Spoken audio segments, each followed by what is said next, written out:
Good morning, Harry Atherton. How we do? Oh, I'm Good. well, thank You you. alright? My meals have just arrived arrived, as well. Harry. Oh, A well, beautiful young lady. I pick up the phone and I say, "I'd like Yorkshire pudding tonight," and she disappears for 5 minutes, and then she comes back and comes and puts it directly into the fridge. ah, That's service, isn't it? Mind you, this young lady, I'd rather put her into the fridge and send the Yorkshire pudding back. do you need to take a break to eat the Yorkshire pudding, or? Uh, It's a wonderful service. It's uh, what's the name of the company? Wiltshire Farm Wiltshire Foods. Farms, and their food is exceptionally good. I don't think they stretch as far as Normandy, Harry, but nonetheless, keep that name in your brain. We're broadcasting live, by the way. Come and say hello.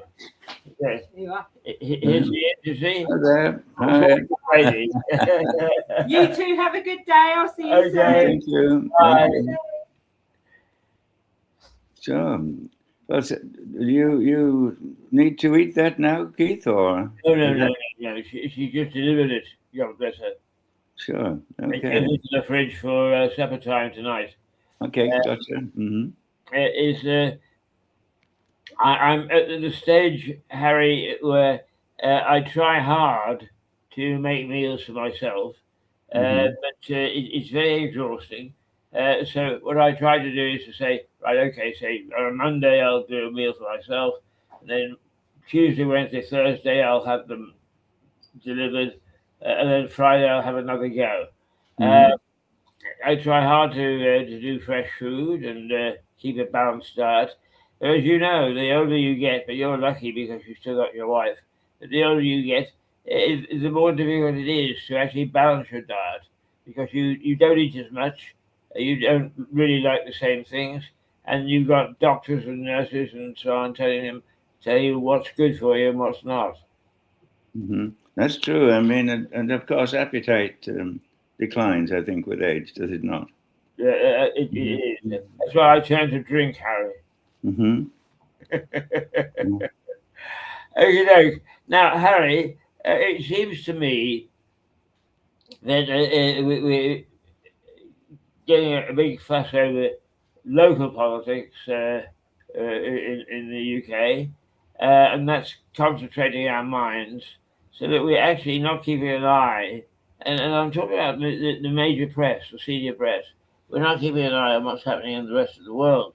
So I think that we depend upon uh, excellent analyses by you for what's happening elsewhere, and then we'll come back and get your view on the British scene. But where would you like to start?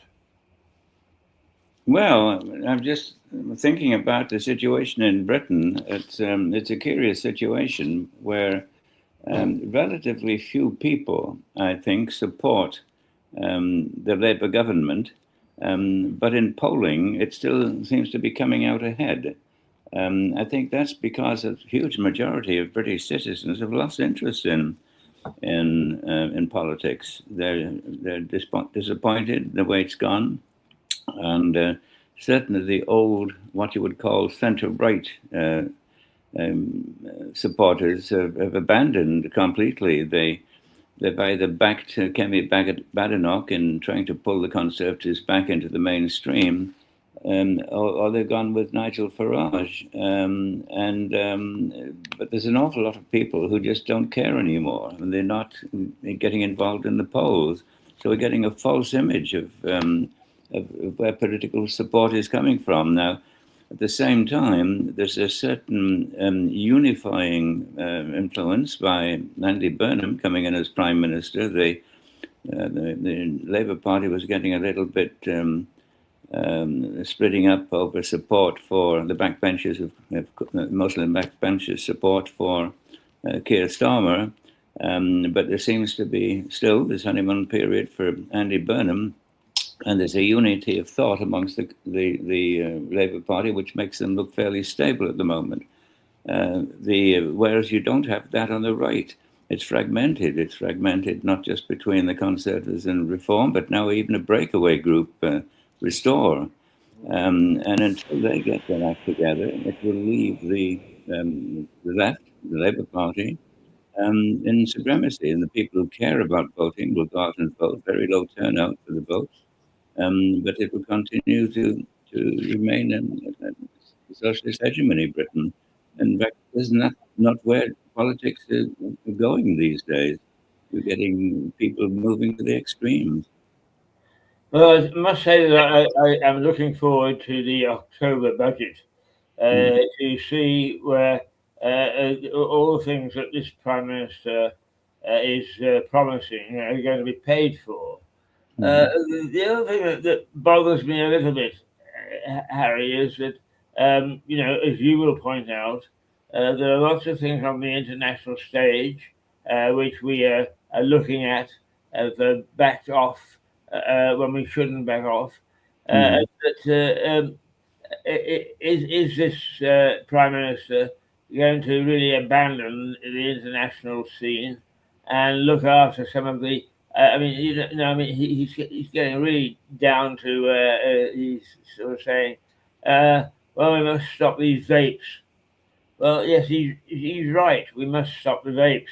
But is it a national thing that should be looked at in the Prime Minister's office? I've got a grave feeling that we're being promised a lot of things for the average man, which is not bad. You can deliver, but can we deliver? Can we get this stuff paid for? Well, I think there are two questions that you've asked there. One is the focus of the new Prime Minister on the government, in fact, on the issues, and he is a man who is fairly well experienced in domestic affairs, but he has no experience whatsoever in international affairs, and he's consigned that particular responsibility to Ed Miliband, who is a walking disaster, been a walking disaster with his energy policies, impoverished Britain, and his record on the international scene, having insulted about every international leader except the Chinese, is hardly legion. So Ed Miliband is going to focus on issues at home. Andy Burnham is going to focus on domestic issues because that's where his skill set lies. Now, when you talk about the other question, the financing of this, it would never, of course, occur to a Labour government that in order to pay for some of the good ideas they've got, would be to curtail wanton expenditure on some of the silly ideas they've got. They're letting the welfare bill run away from them. It's just running into a tremendous amount of money, which will eventually bring Britain to bankruptcy. And if they could save money in one sector and spend it wisely in another, that would be a very good move. But that seems to be beyond their ideological concept of governance. So those are the two questions you ask. Where will he concentrate? On domestic issues or foreign? And I suggest it will be domestic. And that's where his political future lies, of course. It's the British people who elect him, not the Americans or anybody else. And where's the money going to come from? If it's going to come from increased taxes, well, that's going to simply impact the British economy detrimentally. And it's got to start saving money in those places where money is just being wasted by the billion. It's just being thrown away. And so we could move into talking about either of those two areas. I think the domestic area is probably quite interesting. What are the challenges that he faces right now? Well, I suppose building the economy, getting businesses back into profitable status, solving things like the prison problem. But mind you, the prison problem is a bit of a myth because there are thousands and thousands of empty prison places in Britain that have been closed down. I believe the figure is 19,000 prison places in Britain are closed down because of some, I won't say stupid, but I'm going to say certainly unnecessary law that they've got to be made fireproof. fireproof to a degree, fire detection systems that far exceed what any of us have in our private homes. But these 19,000 spaces have to be by the regulatory authorities, cannot house prisoners because they don't have individual fire alarms and fire protection systems in them. Well, that's ridiculous. And as this process goes through, which is going to take several years, at any given time, there are close to 2,000 cells in British prisons which are sitting there empty. And yet, and the result is, the end result was that we're having to release serious criminals into on the public, not the least police killers. So, I mean, we've got all that wrong. I mean, it's the tail wagging the dog. The regulations that require, probably well-intentioned regulations, we don't want any prisoner in his cell to catch fire, obviously, any more than we do ourselves in our own homes. But the protection they're going to afford a prison cell far exceeds that in 90% of British homes. So it's ridiculous, and we're going to release criminals on that basis. I don't understand the logic of it. There's an immediate solution to the prison problem, and not the least. And the second thing, of course, 2 major prison projects were stalled by the Conservatives during their useless period, their 14 years of non-government. So it's just a problem which is accumulated, but it's easily solvable. Is North Sea oil. Burnham started a nudge towards some sort of rejuvenation. I know BP then said, to hell with it, we've invested a lot, we won't invest anymore, we're pulling out. And then there was, I missed the news this morning, but apparently the government has made another announcement about it. Have you got the latest, Harry? Well, I haven't heard the latest in that sense, but I mean, he has been moving towards opening Rosebank and Jackdaw, which is, I think, an essential next step to exploit what remains of North Sea oil, because there's still a lot of oil left in there, and there's still a lot of areas that haven't been explored. So we really don't know how much oil is left in the North Sea. But obviously, there's a logic to using our own oil with great attention to environmental procedures than buying oil at more expensively from elsewhere in the world, which hasn't been brought out of the ground with equal care, and paying money for it and losing that income for the British Exchequer. I mean, it's the most ridiculous thing. Again, lay that at the feet of Ed Miliband, one of the most useless politicians I think we've ever had in the past 100 years. The Tories were pretty bad, but my gosh, he's got to get the prize, and he's now going to run Britain's foreign affairs. Well, God bless us all. Okay, let's switch to your home country. How's my girlfriend doing? No, Marine Le Pen, yeah. Well, she seems to be set to become the new president of France and in the next elections, 29. And so, and I think apart from one huge shackle that she's attached to her ankle, and that is she refuses to push the French retirement age beyond the current level of 62, and the nation can't afford that. It just simply can't afford it. So that's going to become an economic weight that will pull down the economy in the next few years. They've got to revise that. I'm not sure what it is in Britain now, retirement age, but they've had to creep it up all the time because people living longer and pensions getting so much more of a burden for the taxpayer. And so apart from that, however, some of her ideas are very good. First thing that you must know, she's a representative of the working class. She is not right-wing, and she's accused of being right-wing. And she may appear to be a little bit of the right when seen from a French political perspective, because the centre of French governments is well to the left. And that resulted in her father being considered a fascist, and in many ways he was. But she knows she's a working class leader, and I would say almost with staunch socialist values. So there's a complete misreading in France and by the international press of where she stands politically. And it looks like she will win any of the potential contenders on to the right and the left in the double polling that happens in France. This round one and then round two. She will get the majority of votes in round one, but not enough to pass first time around. But any of the potential contenders, it shows them beating them by margins of 10, 20, 30% in the second round. So it looks like she's pretty much set to become president. Well, I think we touched on this last week. Would you see any major change in economic policy? Not really.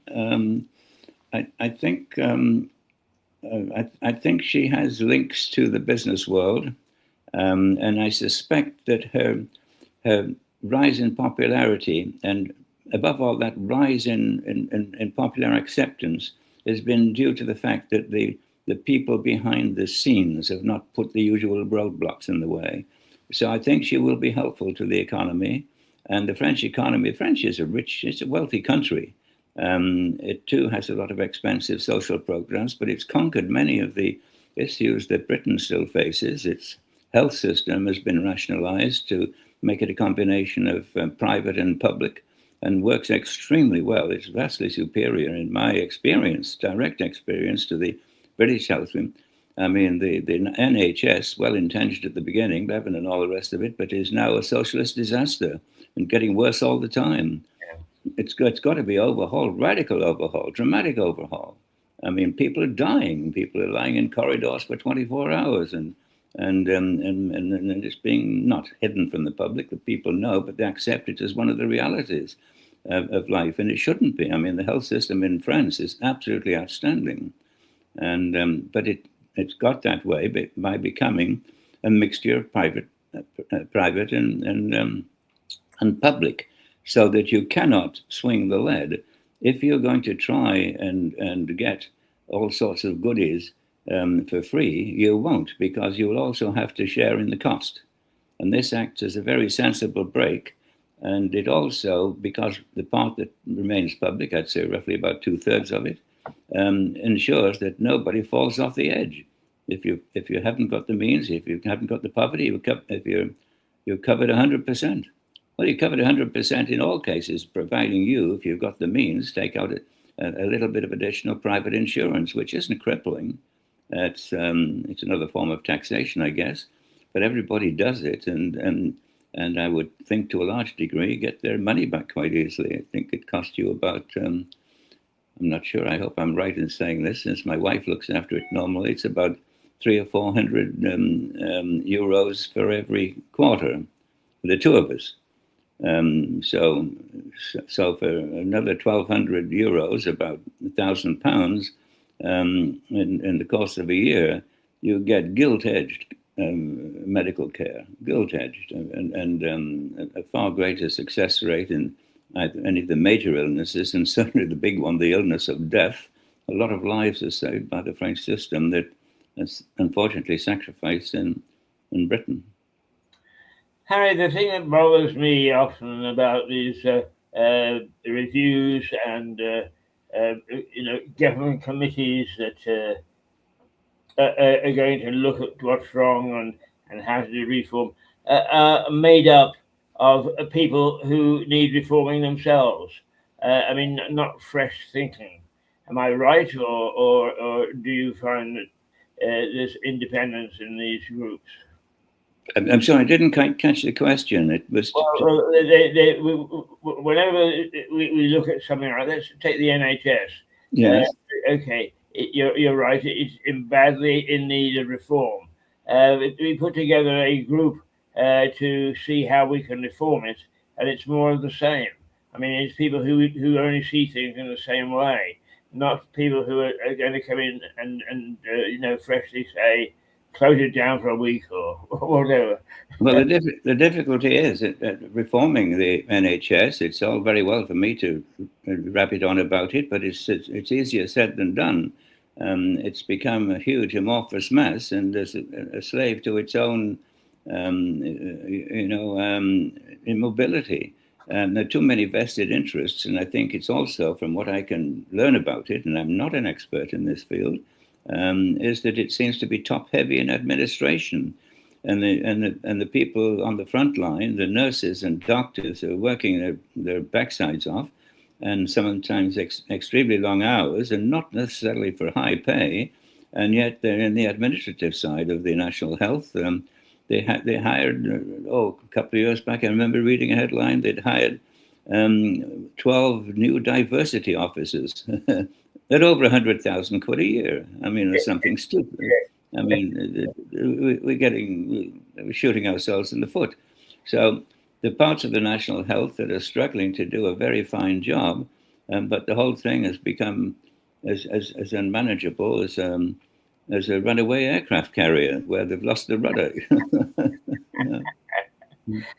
Let's switch the focus now, Harry, away from France and from Britain. What else has happened significantly in the week, and where? Oh, in France or in the world? In the world. Oh gosh, well, I think the biggest thing that's happening in the world is Trump has lost it. I mean, he's finally being exposed for the charlatan that he is. He did have some good ideas in his first term, and even, dare I say it, the idea of going to war in Iran was basically well-intentioned because it was to prevent them getting the atomic bomb, which they were very close to having by all accounts. They had got highly enriched uranium and enough to make 12 or 13 bombs, it was mentioned at the time. And if they started throwing those around with the gay abandon that they shower rockets on their neighbors, we could have seen what a catastrophic situation we would have had there. So there was a need to intervene to stop the program, the atomic nuclear program, and also hopefully to lead to regime change. So this was, Trump on that one got it right. But how he went about it, he got it entirely wrong. When you go to war like that, you can't effect all those changes simply by aerial bombardment. You've got to get boots on the ground, and he certainly hadn't got the authorization from the American public or American Congress to go that route. And he actually ran for election on not getting involved in foreign wars. So he's totally mismanaged the war. Somebody's head must roll, because it appears that even in a relatively limited war like that, they've totally depleted the American armament stock. Well, that shows they weren't even in a case to face up to China, somebody big. I mean, if they've used up all their weaponry in a few months, it shows who was in charge of procurement should, as I say, heads should roll, because modern wars are unended. Putin's war in Ukraine has now been going over 4 years and approaching 5 years. I'm not sure. And so you've got to develop the weaponry to maintain a war of that dimension, and he didn't.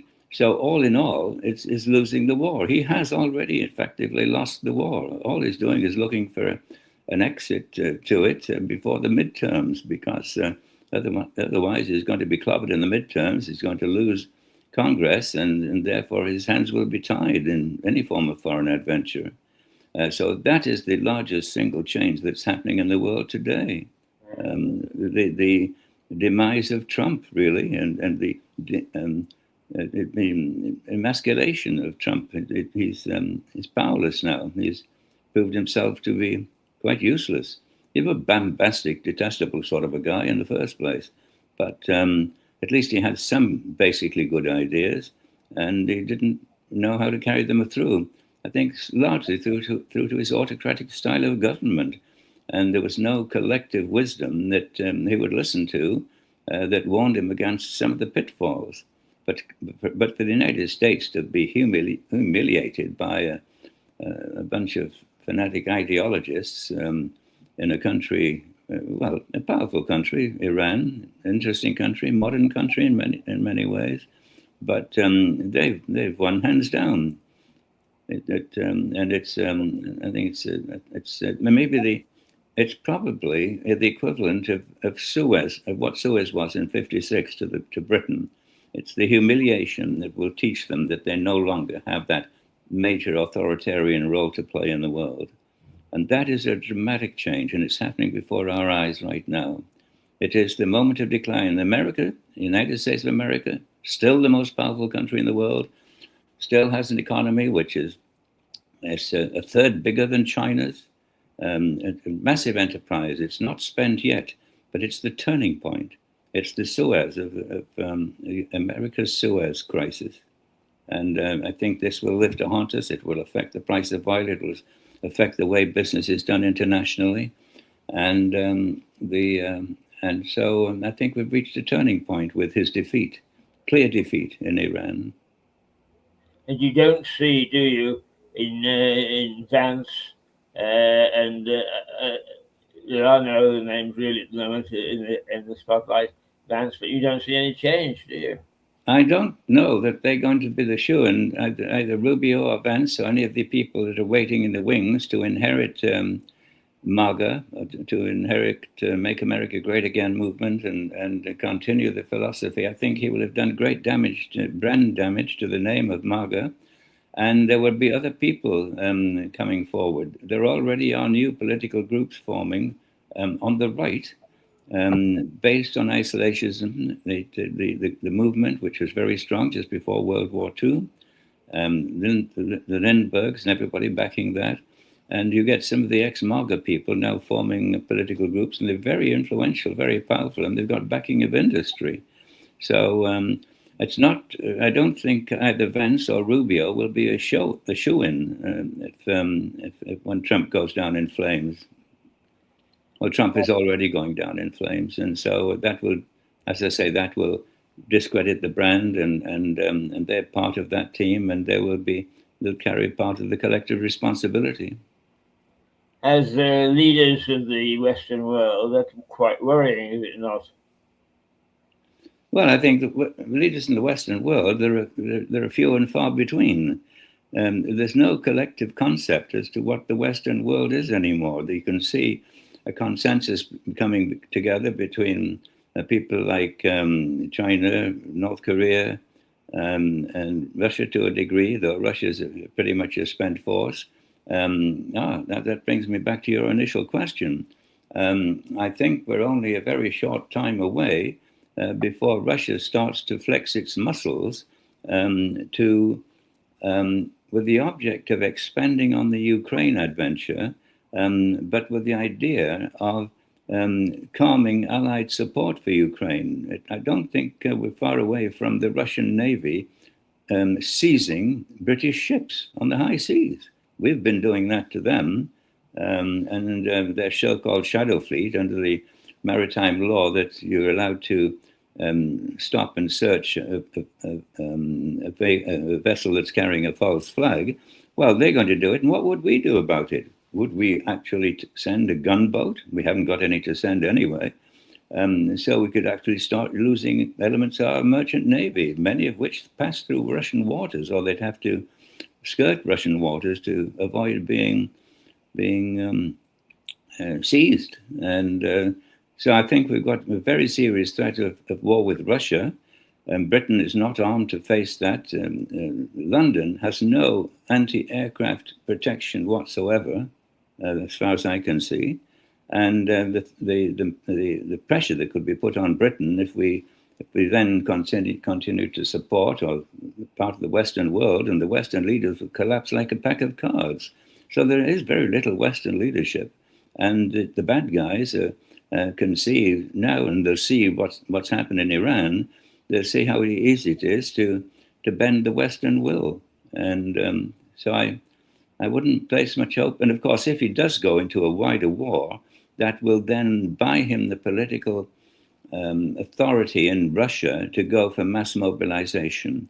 And since it is a populous nation, still, it's reducing in population, but it's still a populous nation compared to Ukraine, let's say, they could just mass their armies and then overwhelm Ukraine and continue and overwhelm some of the NATO states, if not all of them. with strong resistance, of course, from people like Poland who've upped their military expenditure. But Britain would be an easy target. I mean, Britain, they could walk through Britain like a hot knife through cheese, through butter, you know. Yeah. Okay, step outside the economic problems, because sometimes the spirit it can be renewed, whether you've got the dosh or not, by a charismatic leader. Now, we talk about the States, but what about Europe? Is there a charismatic leader, apart from my girlfriend coming through? I can't think of one. There's nobody who seems to be prominent in Germany. The AfD seems to be moving ahead, but they don't have any inspirational types at their head. The post-war German constitution, which gives so much balancing power to the Länder, the different landed regions of Germany, is such that you can't get. The idea is to prevent any further dictatorial adventures such as Hitler and what have you. So there's no notable leader coming forward in Germany. There's certainly not one that I can think of in France. And normally, if people don't block the copybook, they'll get in for a couple of terms in the French presidency. Holland was an exception, and Sarkozy was an exception. But normally, if Marine Le Pen gets elected, she's in there for the next 10 years. And so that's a long time before we're looking for a new leader, and none of them are on the horizon as yet. Spain is a basket case. I mean, its economy is doing fairly well, strangely enough, under the socialists, but ideologically under Sanchez, I mean, they're making themselves the pariah of Europe and making a mess of things. So there's no sign of leadership there. I can't think. Meloni in Italy, she has shown leadership, but Italian politics is so fragmented that they have to work on a coalition basis in any case. So that their margin of maneuver is considerably limited. But she's been doing a respectable job. But she doesn't come out and look like she would become a European level leader. I think she's trying to do a decent job in Italy, but I think that's probably that's her political limit. Yeah. So no, I can't think of anybody that's likely to suddenly become a savior in the Churchillian sense, in the De Gaullean sense. No, I don't see anybody on the horizon. And what happens, of course, in politics when people put their head above the parapet, all the jealous people shoot it off, and so nobody had thought of Andy Burnham until the last minute, and then very quickly he was ushered in and crowned prime minister, and hasn't even had to face Parliament yet. No. I mean, we got an interesting. So he popped up out of I won't say out of nowhere, because he had been a minister in previous Labour governments, and of course he'd had a good run of things in Manchester, taking a lot of the credit for what the previous mayor, who I think was a Conservative, but I'm not sure, had set in place, and so they came to fruition under his rule, and so he comes back. He comes away from Manchester with a good track record. I mean, hoping that that would be applied to Britain, but I think the structural challenges of British politics are quite different from running a little town. Sorry about that. A big town like Manchester. Yeah. Well, little by comparison to Birmingham, I suppose. I mean, if there's going to be a second capital in the north, why shouldn't it be Birmingham? Well, it's always been known as the second city, and in fact, there are a number of businesses that call themselves Second City. Mm-hmm. So actually, the West, quote, is in pretty dire straits when it comes to any form of leadership, isn't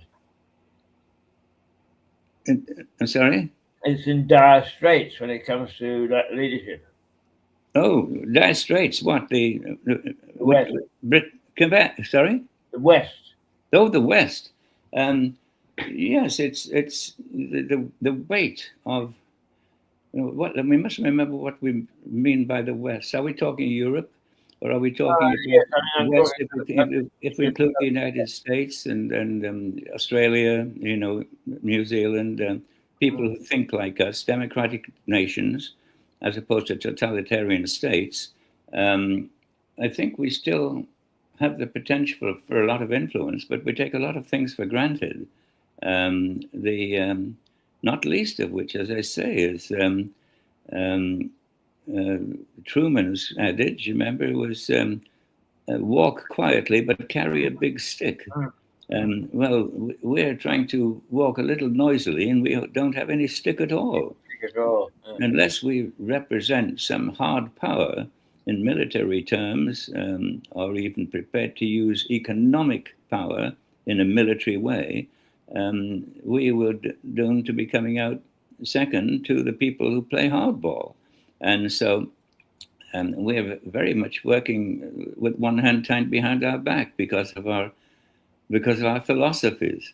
The same philosophy, as I say, that they, thousands of British prison cells standing empty because some good well-doer has decided that they should have individual fire protection systems.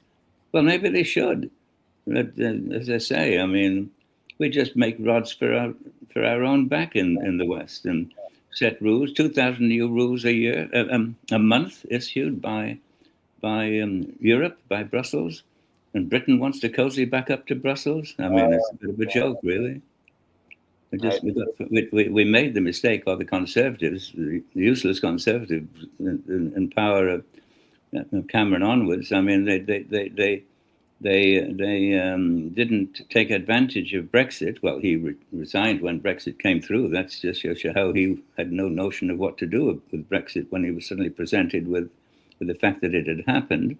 And nobody took advantage of the freedom that getting rid of those European rules gave us. And we didn't get rid of them. We still operate under about 3,000 European laws in Britain that are still on the books, and we abide by them. I mean, crazy. We tied our hands behind our back. We didn't take the advantages of Brexit. And mind you, with Brexit, we've still come out ahead of the game. Been a massive saving in what we would have been paying to Europe. Our economy has grown. Our economy has grown well in comparison to the rest of Europe. Not brilliantly, but most cases better. And our expansion of our trade with the rest of the world has grown. And in the meantime, the Russian economic envelope has been reduced from, I think it was about 40% of the world's economy. It's now at about 20%. Which so it's a sinking ship, Europe. Yeah. Let's look at quote the opposition, because you suggested that both the Russian and the Chinese economy are going through some problems of their own. Oh, indeed they do. I mean, Russia lives largely on oil exportation, and that's being curtailed to a degree. The Ukrainians have been developing their own weaponry, which can reach right through to the refineries and all sorts of things. And even their commercial distribution system is under threat, with their Amazon, as it were. They're destroying the warehouses and what have you. So they're under strong economic threat. There is an argument that Putin has lost that war. And certainly that's a valid assessment so far, unless he expands the war in order to bring the Russian middle class on side and have and therefore be in a position to order mass mobilization. But it's already increased defense spending up to about 7 or 8% of the economy. And in fact, on the day-to-day economy, you get figures that go much higher as to the amount of money being spent on a daily basis on defense. So, but he has essentially lost that war unless he expands it. And so, being the kind of guy it is, better be watching out for him to expand that war, and better be ready for it. I mean, and we couldn't, even if we started spending money on defense, it would take 5 to 10 years before the impact of that increased spending would be reflected in our sufficient armament to protect ourselves. So we're in a very vulnerable position. Now, China's got particular problems. It's tried to build a domestic market because otherwise it's an export or die economy. Most of its money comes from flogging stuff to somebody else, and it's certainly been very successful in that operation. But it hasn't developed the strong domestic economy that is necessary for stability in the American sense. America could actually live on its own. It's fully supported if it didn't sell anything to anybody else ever again. Its domestic market, its domestic existence, just remaining within its own borders, it could have a very successful economy. I mean, I think you said that the Chinese population is shrinking somewhat, probably as a result a few years ago of only producing 2 children, and you got 5. Well, the one baby policy that led to reduction, and that it's been climbing slightly, but it's reached a peak and now will enter decline. It is believed that it will drop well below 1 billion. It's difficult to give figures for these things, projections, mathematical projections, but probably from a peak of 1.5 billion, it'll drop well down below 1 billion. Not a serious decline in population as that threatens Japan, which population could well halve by the end of this century in Japan. That's an amazing. Wow. I don't know why. I don't know what the explanation for that is. Just maybe Japanese lost the art of sex. I'm not sure.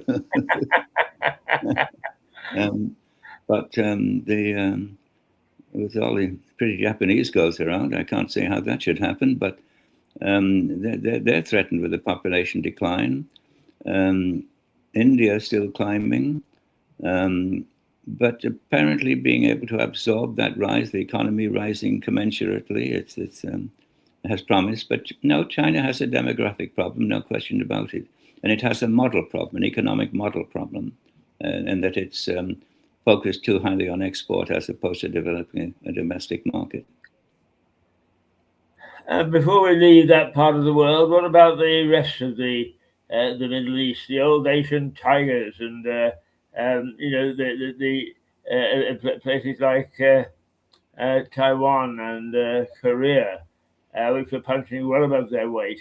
Do they continue to do that? Well, Taiwan is in a tough position. It looks like they'll be abandoned. At the moment, they're an essential component in the technological world with their chip making capabilities and advanced electronics. But they may well be sacrificed in some future economic political deal with China, and I think they're aware of that. And of course, what the Americans are trying to do, and many European nations are trying to build up industries which will make them less reliable on the electronics of Taiwan, and that'll be a disadvantage for them. So, and for the anniversary of the Chinese Revolution, which comes in '49, I think their ambition is to see the nation reunited. This always felt it was part of a province of China, but that's their ideological position, and they're not going to move from it.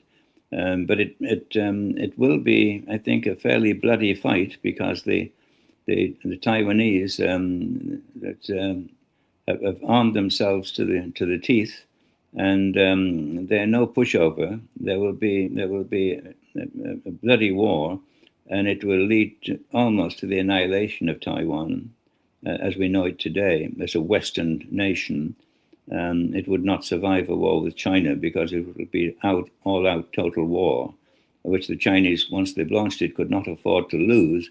And so they'd even go atomic. I mean, they're not going to lose it once they start it. So one imagines Taiwan would be eliminated. But if they if the Chinese try to attack it with conventional weaponry, I think the Chinese will also lose a huge numbers of people.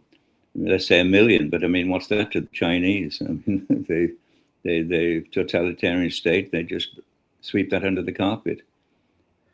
So anyway, but I think more of the emergence of Africa, when it gets its act together collectively, which is one of the reasons, combining the two subjects, it is why China has made enormous commercial and political inroads into Africa.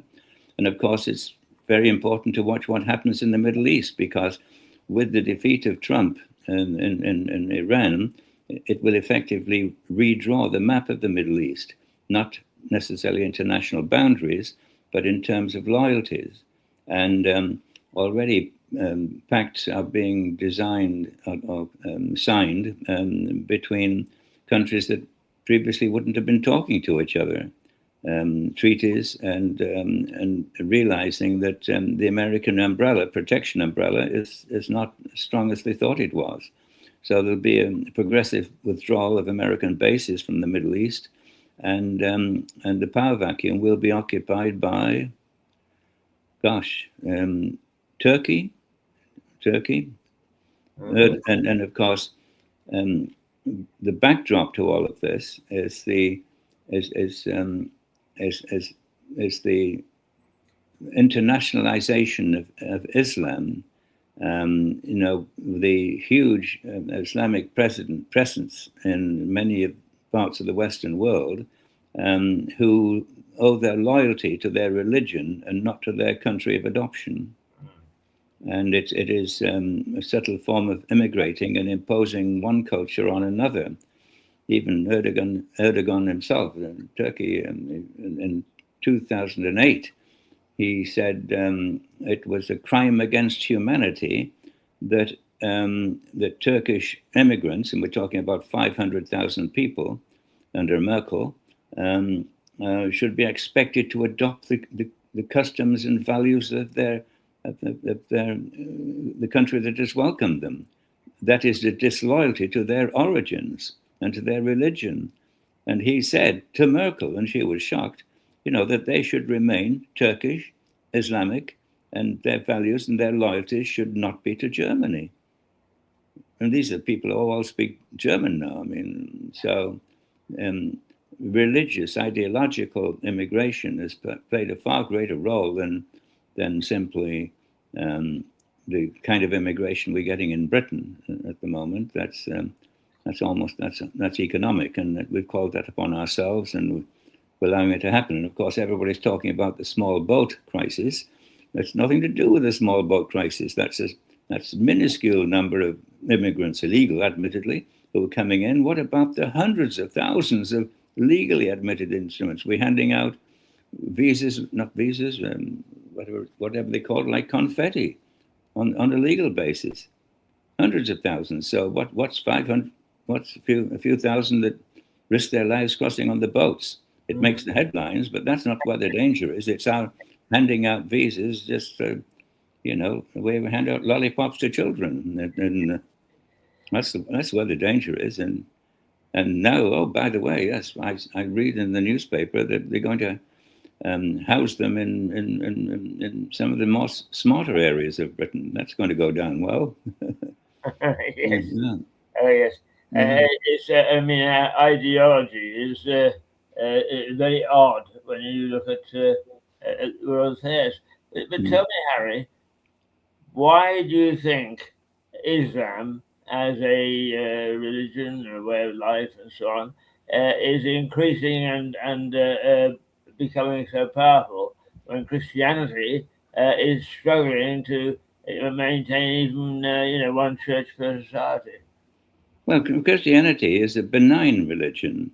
If we ignore the Old Testament, where people get slaughtered in their millions or hundreds of thousands at least, it is a benign religion, and it allows other philosophies to exist, and simply applies Christian thought to the application of human behavior, whereas Islam is not. Islam is a totalitarianism in religious form. There are rules, and if you break the rules, you pay draconian penalties. I mean, if you don't go to church on Sundays, they don't cut off your ear. But if you decide that you don't want to be a follower of Islam anymore, they'll cut off your head. Yes, that's right. I mean, these are not religions; they're totalitarian doctrines, and I think it's almost childlike to compare the Christian religion with the Islamic religion. Now, the Islamic religion has got some very good rules, and not all of them are bad. But they're designed to bring order to society.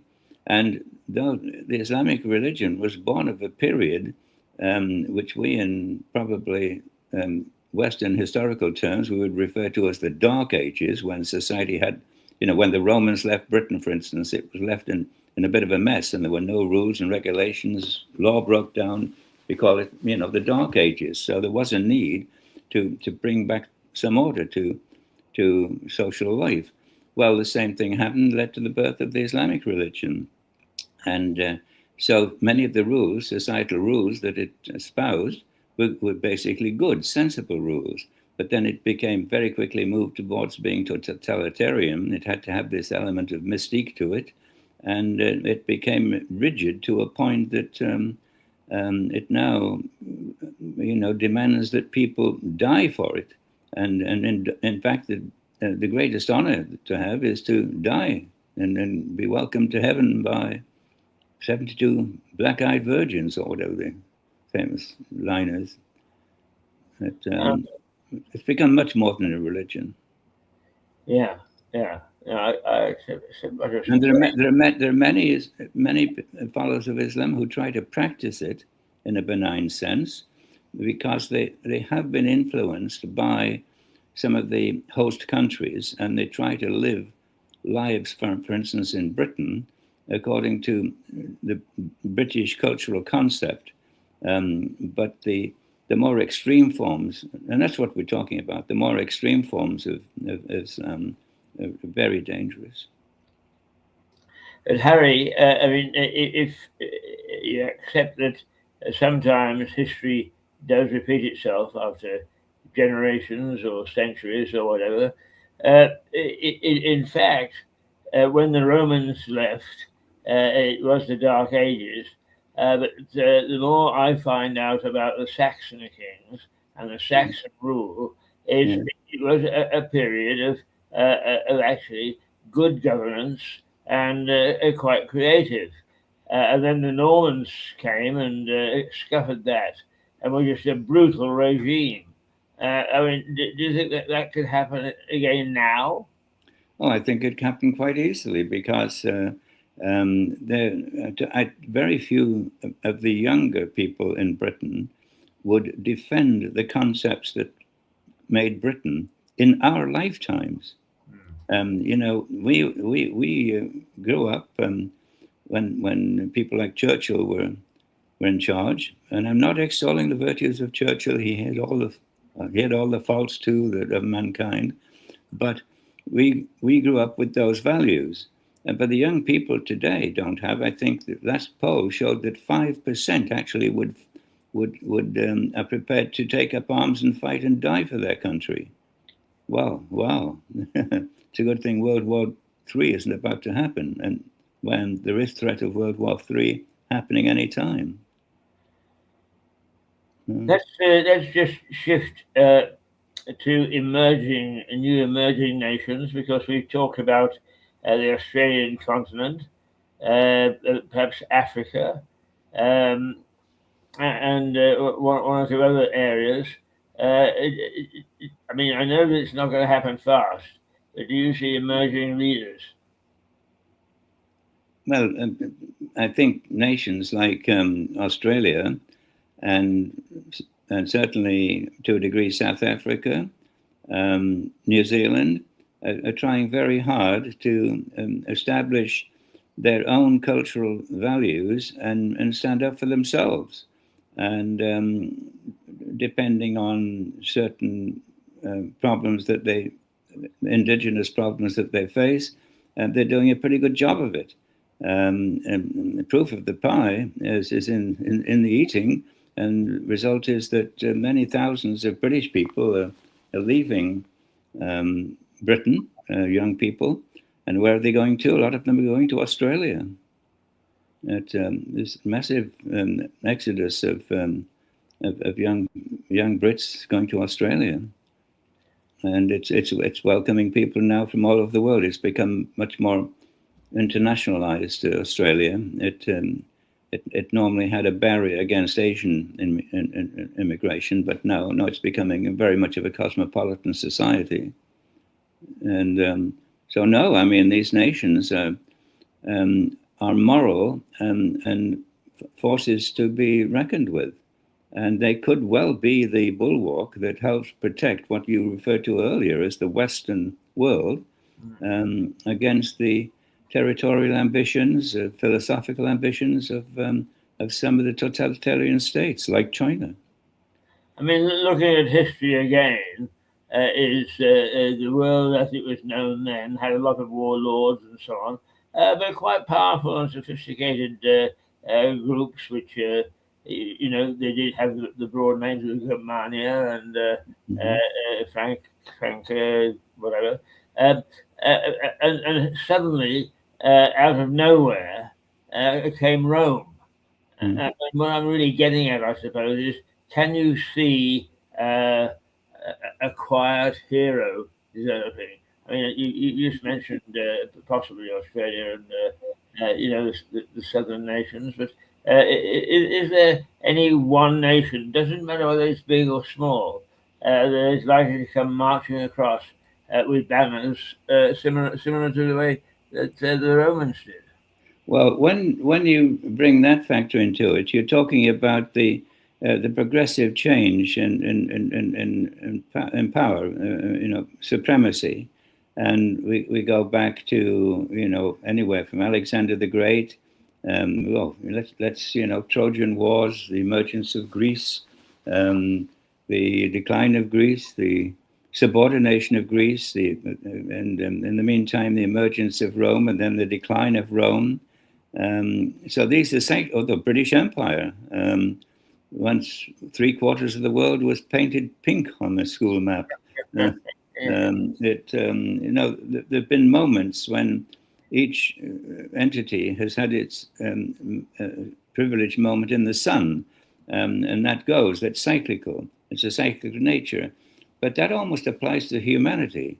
You get in generations, you get the poor person who works hard and gets himself on the ladder, and then his son builds that up a little bit. The grandson then goes to university, becomes a doctor, and then the further generations, the need, the drive is very often gone, and you see a decline. So even families' fortunes change generationally. Progressively they go up and then they slowly go down, and new wealth, new motivations are created every day. Most of the rich people today, it's new money. It's not old money. It's not all this wicked inherited from the rich granddad and all the rest of it. And many of the great fortunes that we read about today are all made by these people from scratch. Yeah. Whether it's Bill Gates or Elon Musk or any of these people, and it's cyclical. So it's in human nature, and our own lives reflect that. We start when we're young, and we need to claw ourselves up the corporate ladder or whatever or express ourselves in our chosen profession. And then we reach a point of comfort where the motivation, the need for material need or the spiritual need declines, and we grow old and die. And we're no longer the people that we were when we were fighting our way to the top. Not that you and I ever did reach the top, but we tried. No, we didn't do too badly one way or the other. But, We tried. no, I don't think either of us is Elon Musk. We tried. We had ambitions, and when you no longer have ambition, it's best to go to the graveyard. But by the way, a marvelous headline I saw in a British newspaper was there was a road that led to a cemetery, and then it stopped there and didn't go anyplace else. So some guy in the city council put a sign that said "dead end," and the council got hell for it, for something, for lack of sensitivity. But it was right on, dead end. Yeah. Harry, a fascinating morning again. We've been going an hour, but the picture you paint isn't particularly pretty. Would you like to have one final word before you go? Well, all I can say is that I missed the eclipse yesterday. I was busy having a beer at the local bar, which is actually within eyesight from where I'm sitting now. And there's a slang expression in French. When something has gone missing, you can say it's éclipsé. It's a reflexive verb. It's set éclipsé. And I said to the barman, "My beer has eclipsed." And I said, "Ma bière s'est éclipsée." And he understood fully and brought me another beer. Harry, always a delight. Will you be with us next week? Okay, we'll see you on Thursday. Good. Look forward to it. With pleasure. Well, goodbye to all. Okay. Okay. Bye. Bye.